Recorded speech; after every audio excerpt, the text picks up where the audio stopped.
materia también derecho de pueblos indígenas, por lo que vamos a llamar a este estrado al estimado Leocadio Huracán, por favor, para empezar también a abordar algunos procesos. Lo recibimos, por favor.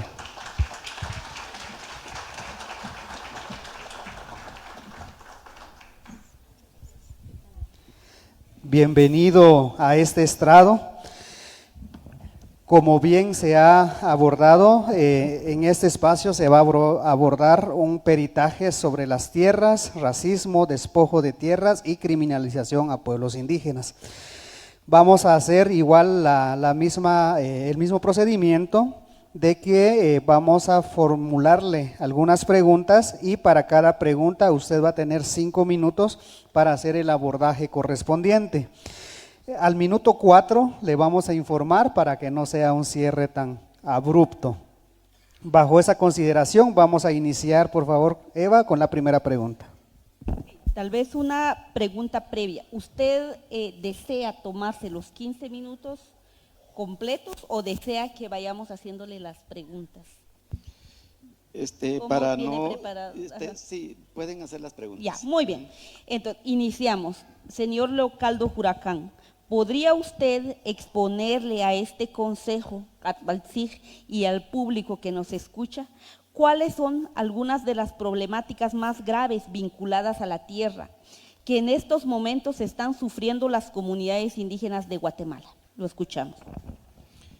Muy buenos días a todas y a todos. Quiero agradecer este espacio y quiero solicitar a los honorables miembros del Consejo Atbaltzij permitirme para presentar a usted, usar una presentación de apoyo para poder compartir con ustedes y argumentar mejor algunas investigaciones que hicimos y también donde podemos demostrar prácticas de racismo por despojo, para el despojo, y también es una cuestión histórica, estructural, y que seguramente va a aportar elementos para que se puedan concluir con pronunciamientos o qué sé yo, alguna campaña para seguir evitando el racismo en Guatemala.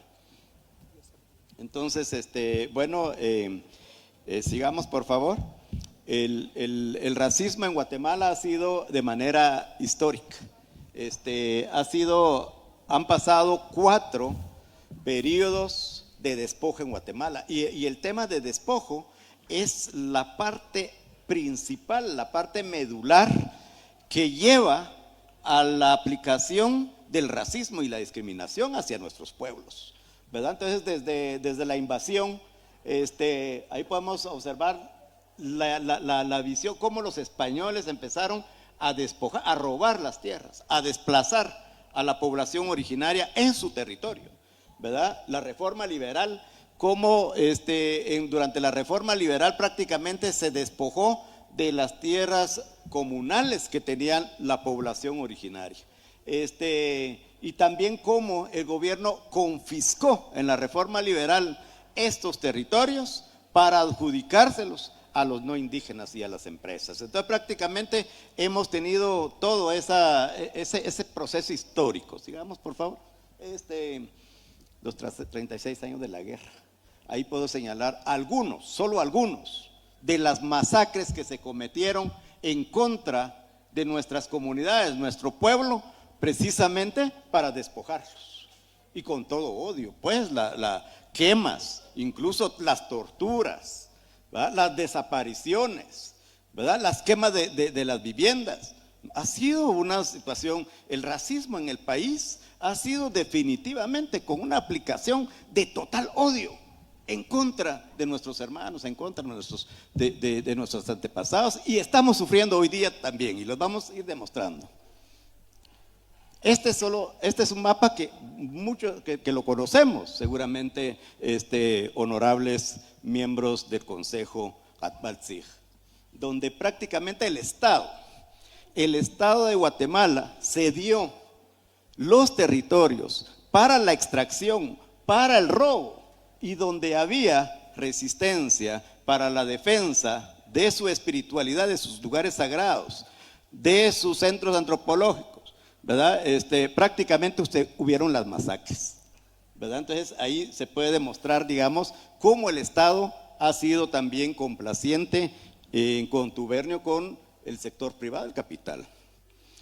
Ya para ir finalizando con este punto del contexto histórico, prácticamente después de la firma de los acuerdos de paz, se le abrió prácticamente camino también, a pesar de que tenemos que reconocer que hay aportes importantes como el contenido del acuerdo de identidad, por ejemplo, el contenido del acuerdo socioeconómico también. Sin embargo, también se abrió puerta al extractivismo. Y entonces la situación estructural de despojo y racismo se agudiza aún más con el saqueo de los bienes en los territorios de los pueblos originarios. Entonces, la falta de… Bueno, ya, y entonces, respondiendo ahorita ya la pregunta, disculpen por haber tomado el tema de compartirles el contexto histórico, es para comprender, digamos, la situación de cómo estamos ahorita para responder la pregunta. En Guatemala no existe una jurisdicción agraria. Este es un vacío, pero no existe porque no nos interesa, porque no es necesario, no existe por una forma intencional para precisamente no corregir lo que ha sucedido en el país históricamente. Entonces hay que cerrar los espacios para no atender esos graves problemas y las demandas de la población original, los tribunales agrarios, ¿verdad? Entonces, prácticamente nos acusan demandando derechos. El artículo 2 de la Constitución también dice que el Estado se creó para garantizar la vida, para garantizar el bienestar, el desarrollo, la seguridad y la paz. Pero entonces cuando estamos demandando eso, resulta que como no hay tribunales nos criminalizan y nos tratan como cualquier criminal asesino, como los que han violentado. Y mientras tanto todos los que han violentado los derechos históricos de los pueblos originarios nos tienen ese castigo que nos aplican a los pueblos originarios. La corrupción y el tráfico de influencia, desafortunadamente sí existe. Y qué bueno que hemos escuchado muchas cuestiones de racismo y discriminación, porque es importante seguir señalando esto, que definitivamente en un caso que nosotros llevamos, y yo traigo alguna documentación que le voy a dejar al tribunal, donde se ha demostrado que de 98 denuncias que ha hecho una determinada comunidad, nunca se le escuchó, nunca se le dio trámite a eso. Pero sí, una denuncia en contra de los comunitarios, eso sí procede. Esas son las enormes injusticias que hay en el país, que no tiene otro nombre más que por racismo y discriminación. La privatización de las investigaciones sobre casos de tierra por el Observatorio de la Propiedad Privada. ¿Quiénes son los que crearon ese Observatorio de la Propiedad Privada en Guatemala? ACDEPRO, seguramente varios de ustedes lo conocen. ACDEPRO es una asociación de finqueros que hablan de la propiedad privada, que prácticamente en algunos casos que acompañamos, que están también contemplados acá, son los que hacen la investigación privada para fabricar casos de criminalización y presentarla. Y me sorprende mucho que se cierre en la institucionalidad, por un lado en el 2020, agraria por supuesto, con el gobierno de Yamatei, la Secretaría de Asuntos Agrarios, la Secretaría de la Paz, la Secretaría de la Mujer, pero se crea la Fiscalía contra la Usurpación Agravada. ¿Verdad? Entonces, se crea la Fiscalía contra la Usurpación Agravada, pero ¿dónde está la jurisdicción agraria? Entonces, son las grandes contradicciones que hay. Y cuando hablamos del papel del sector público y privado, nos estamos refiriendo al papel integral de los tres poderes de Estado. No vamos a fragmentarlo. Por otro lado, la estigmatización a las comunidades víctimas de despojo de territorios conservados durante varias generaciones en áreas protegidas.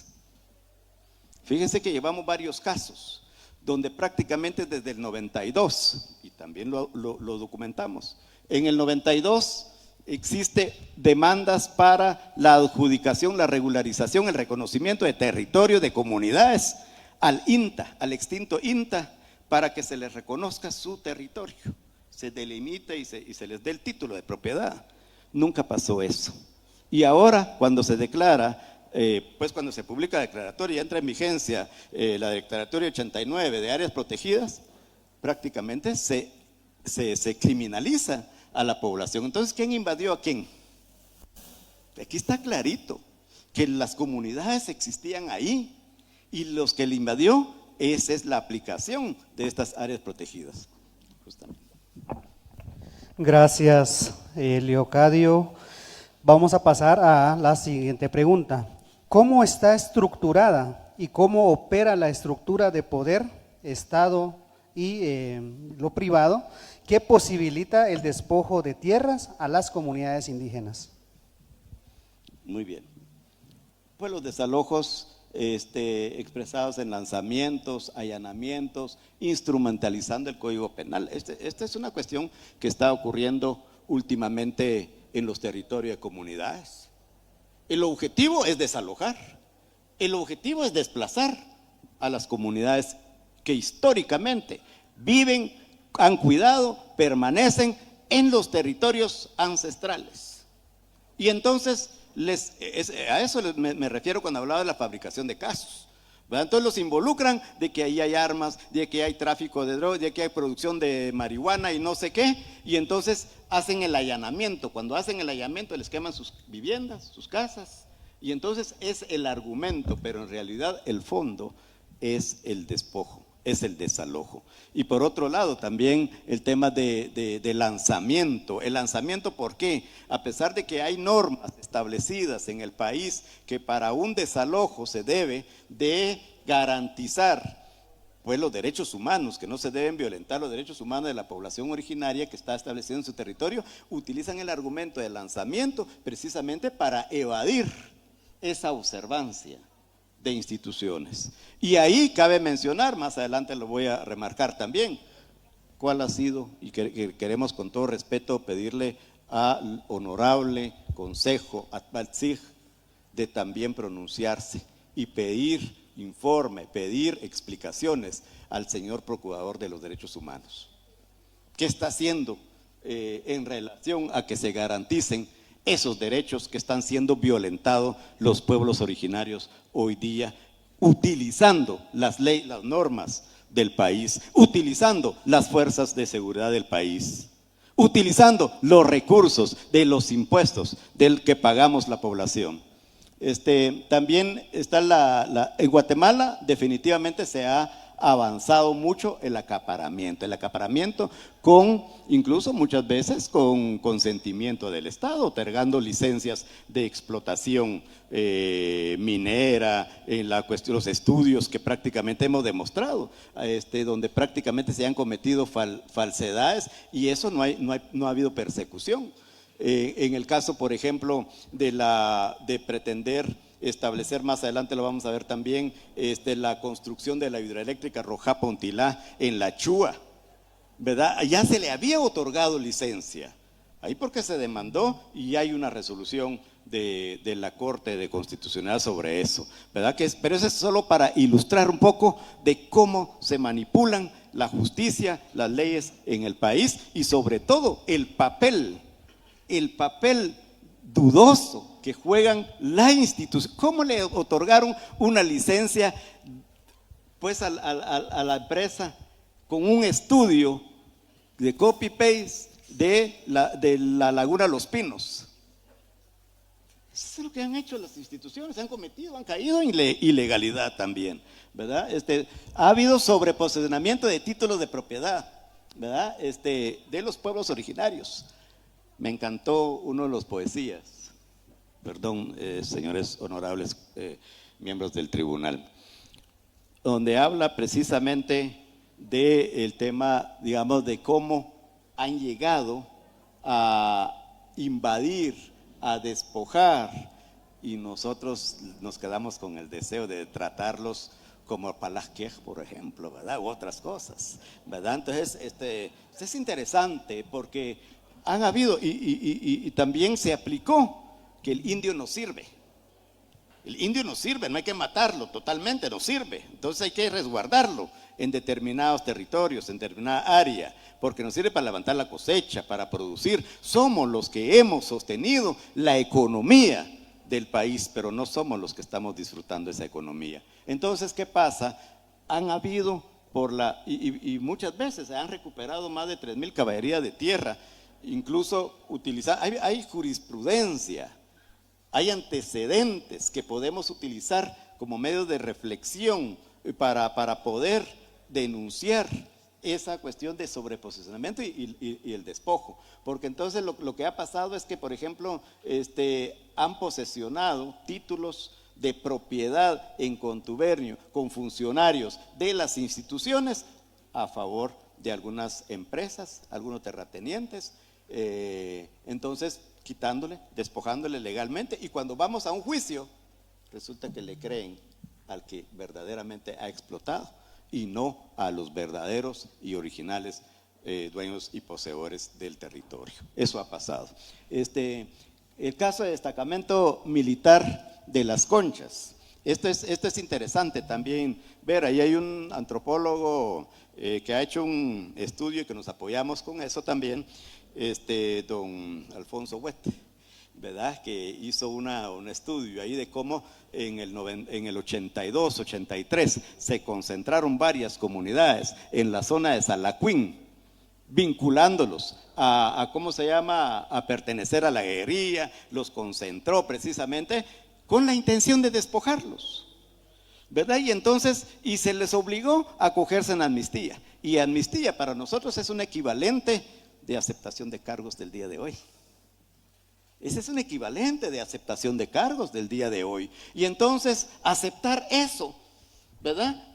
Que no lo son, pero es una práctica de despojo. Y ahí es importante porque llevamos desde el 92 también presentando la solicitud de adjudicación ante el INTA. Sin embargo, no se ha hecho nada hasta hoy día. En el 2004, ahí por favor se nos fue un teclazo ahí, no es 24, es 2004, se adjudicó a un privado parte de ese territorio que es de los pueblos. La denuncia contra el registrador de que este es otro elemento interesante, cómo los funcionarios y las instituciones están al servicio de los que verdaderamente están despojando. Denunciamos, demandamos al registrador del segundo registro de la propiedad en Quetzaltenango porque había inscrito una finca que era entre muertos, ¿verdad? El dueño original se llamaba don Primitivo Cujulún, falleció hace 50, 60 años y se levantó muerto y hizo el traspaso a su hijo, y luego el hijo también lo hizo al nieto de don Primitivo un año después de haberse fallecido. ¿Y cómo el registro ha aceptado eso? ¿Cómo el registro reconoce eso? ¿Verdad? Entonces también eso pasa también. ¿Cómo está el Estado al servicio del sector privado? MP y jueces desalojan la comunidad Jerusalén, Puerto Iztapa, Escuintla. Es muy complicado la situación de justicia. Fíjense que se utilizó el número de finca, registro, folio y todo de una finca en Tacisco, Santa Rosa, pero se fue a desalojar la comunidad Nueva Jerusalén en el puerto de Iztapa. Hemos presentado una queja de eso, de cómo se tergiversa la información, la ejecución, y eso será una equivocación o es una cuestión premeditada, y nosotros optamos porque sea premeditada y porque están en contra de ahí el territorio Xinca en la costa sur del país. Funcionarios con testaferros privados o viceversa, ¿verdad? ¿Se recuerdan ustedes quiénes son los financistas de los que nos gobiernan? ¿Verdad? Y de ahí, y eso puedo hablar en el caso de Chavilchocho. En Chavilchocho se utilizó un testaferro. Chavilchocho es un caso llevado por la CICIG. Hay elementos ahí que nos puede aportar enormemente para comprender mejor la situación, donde prácticamente se prestó un testaferro para adjudicarse la finca que se estaba quitándole, robándole a la población, pero en realidad a quienes se le iba a dejar esa finca es al general Otto Pérez Molina y a Roxana Valdetti. Esta es la situación, compañeros. Perdón, honorable Gatbaltzig. El caso Génesis. Caso Génesis, averigüemos eso, están en las redes sociales. Un caso que llevó la CICIG también. 28 fincas otorgadas a campesinos por el Fondo de Tierra fue a parar en mano del cártel de los Mendoza. Entonces la situación de despojo, y estamos hablando de despojo, pero eso no es solamente quitarle la tierra. ¿Qué ha significado para lograr despojarlos? Violencia, masacre, detenciones, persecución, toda esta situación. ¿Y qué hace el Estado para garantizar seguridad, el derecho de seguridad, que es un derecho constitucional de los ciudadanos? ¿Qué ha hecho?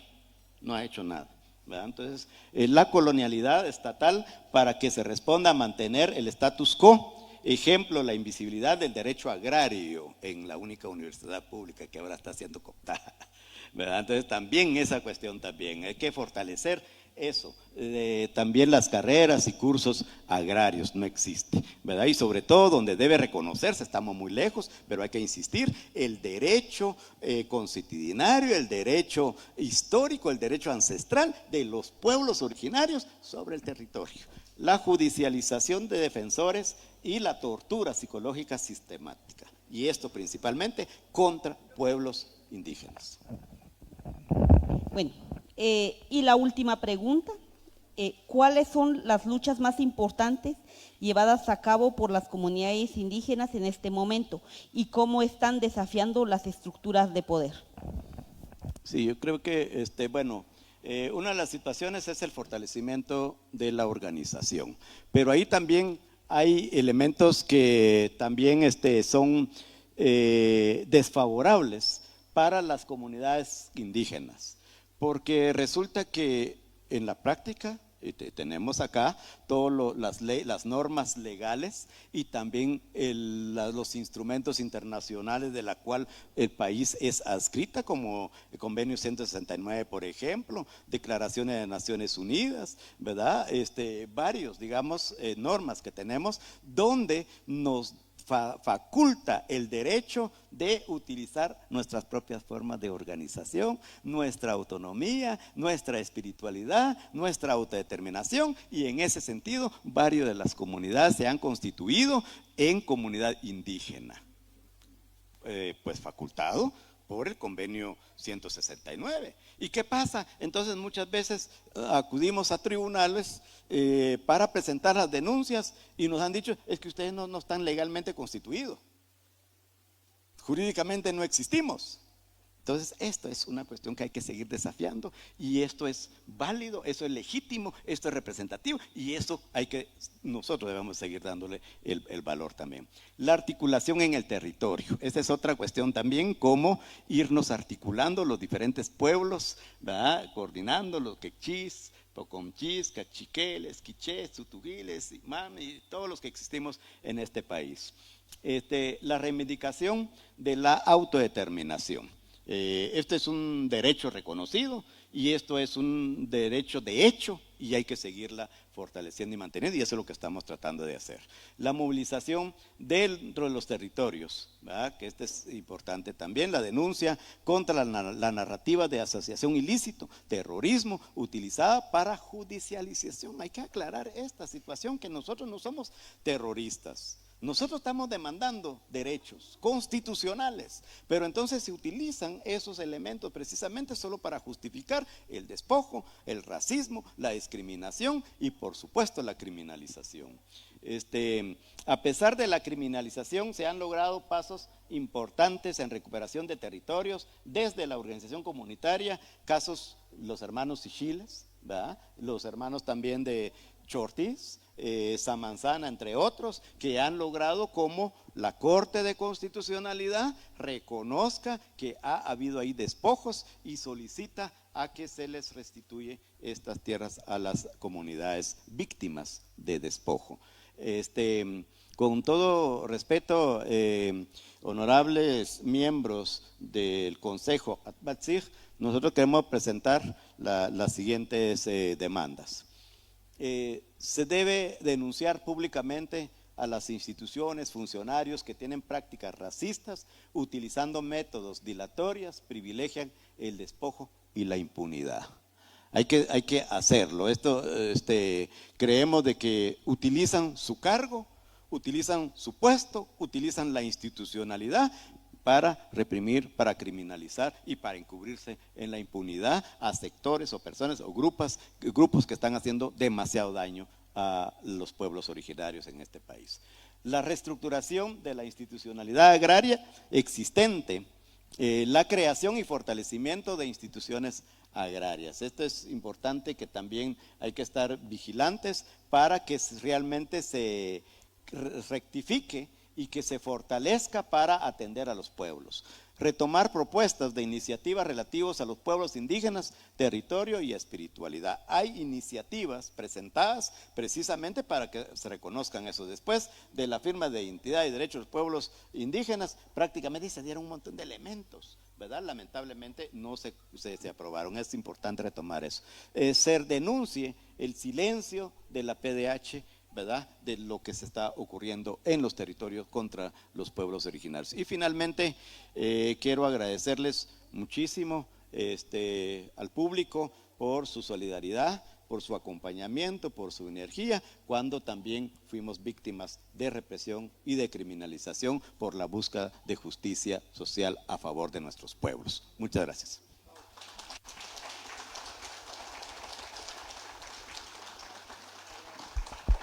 Agradecemos mucho, Leocadio, por la presentación de su peritaje. Yo quiero aprovechar para dejarles el documento al honorable tribunal de parte de la investigación del peritaje que hicimos, donde se puede demostrar y respaldar de manera técnica, científica, jurídicamente, esto que hemos presentado el día de hoy. Muchas gracias. Por favor.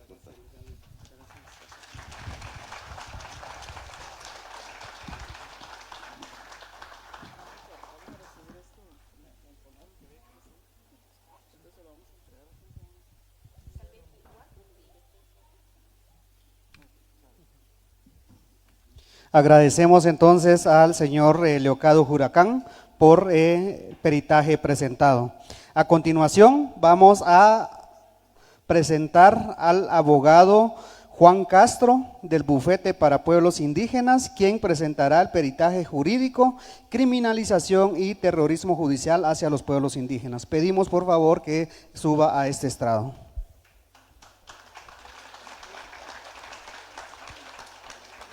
Es importante resaltar que el licenciado Juan Castro ha acompañado varias luchas desde el ámbito jurídico y hoy nos presentará un peritaje muy importante que nos ayudará a aclarar muchas dudas que tenemos. Por favor, licenciado, pase adelante.